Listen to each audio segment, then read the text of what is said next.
Greetings and good day. Welcome to Consider the Alternative, A Course in Miracles channel. Today we'll be on Lesson 16, I Have No Neutral Thoughts, and from the text, Chapter 2, Section 8, The Meaning of the Last Judgment. One of the ways in which you can correct the magic miracle confusion is to remember that you did not create yourself. You are apt to forget this when you become egocentric, and this puts you in a position where a belief in magic is virtually inevitable. Your will to create was given you by your Creator, who was expressing the same will in His creation. Since creative ability rests in the mind, everything you create is necessarily a matter of will. It also follows that whatever you alone make is real in your own sight, though not in the mind of God. This basic distinction leads directly into the real meaning of the Last Judgment. The Last Judgment is one of the most threatening ideas in your thinking. This is because you do not understand it. Judgment is not an attribute of God. It was brought into being only after the separation, when it became one of the many learning devices to be built into the overall plan.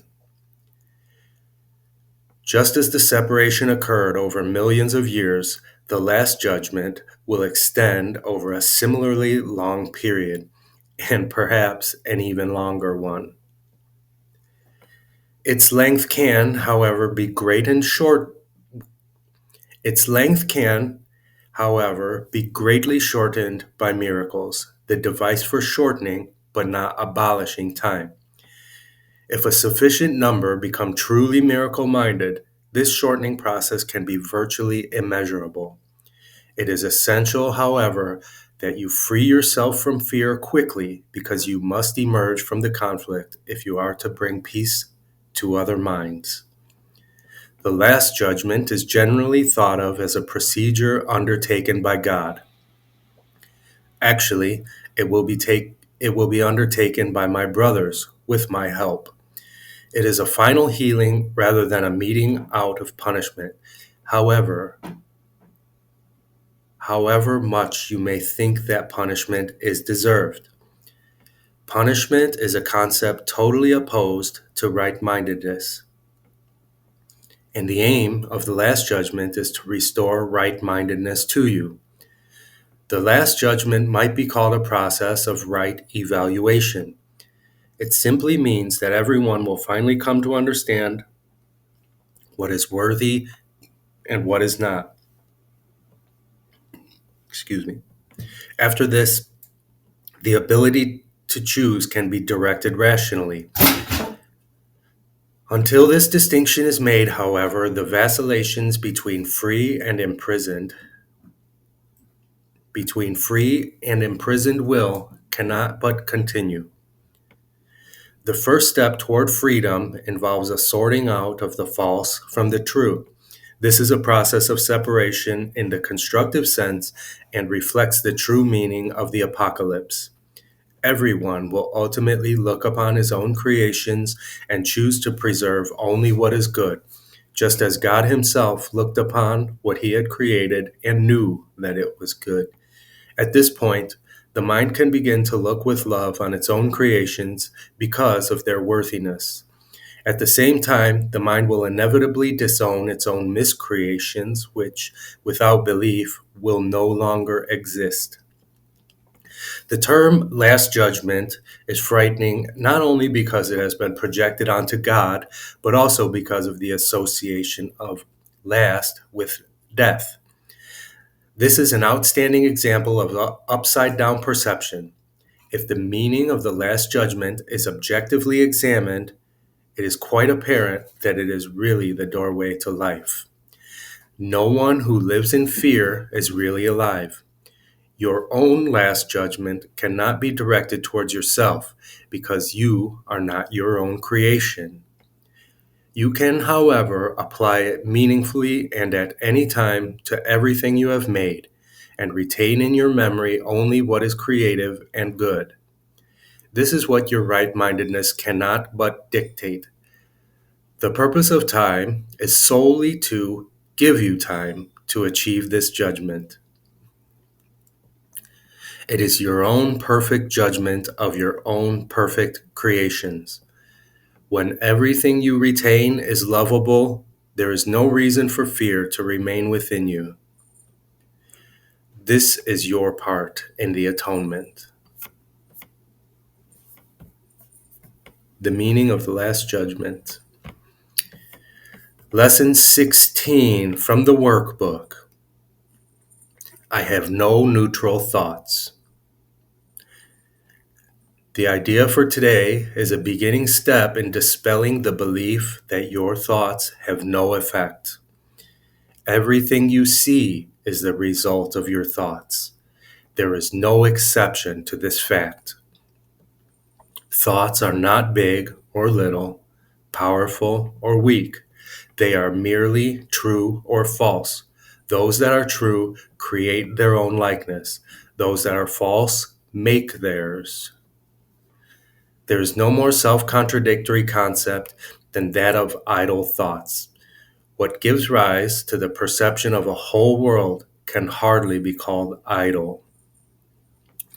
Every thought you have contributes to truth or to illusion. Either it extends the truth or it multiplies illusions. You can indeed multiply nothing, but you will not extend it by doing so.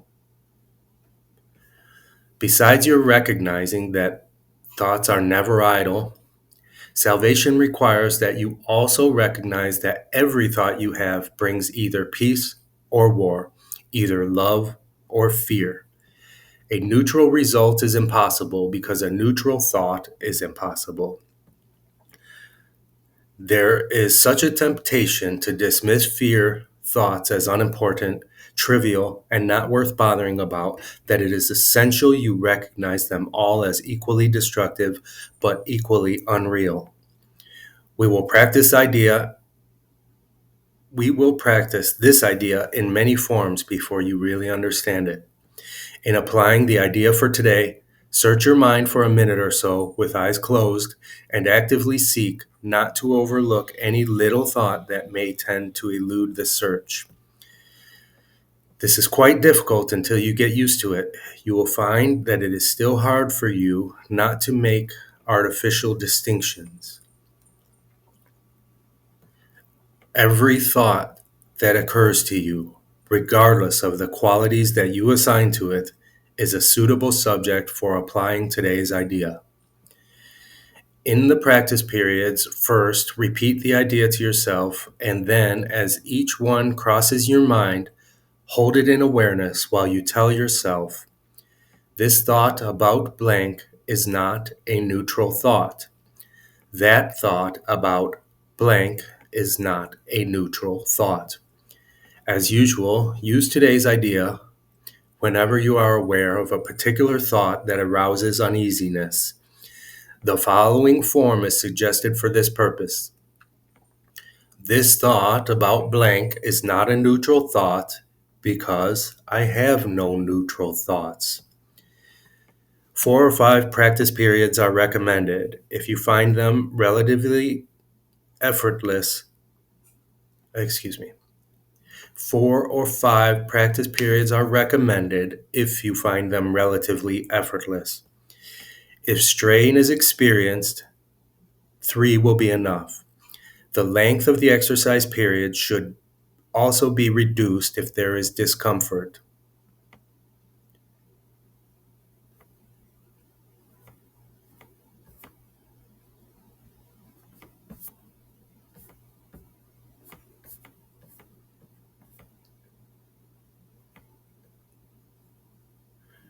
Mind searching for a minute with eyes closed. Allowing all the thoughts that come across your mind to be pointed out as not neutral.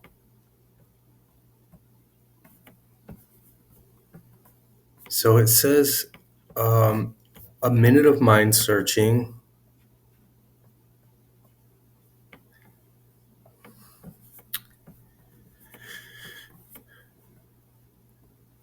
It doesn't say how long. Oh,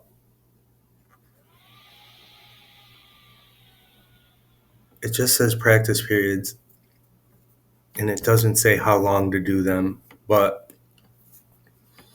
again, you can apply this idea to your whole life that happens.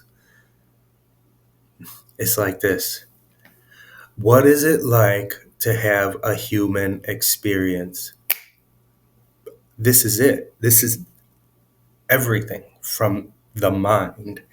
Not my little brain, but the mind, God mind, Christ mind.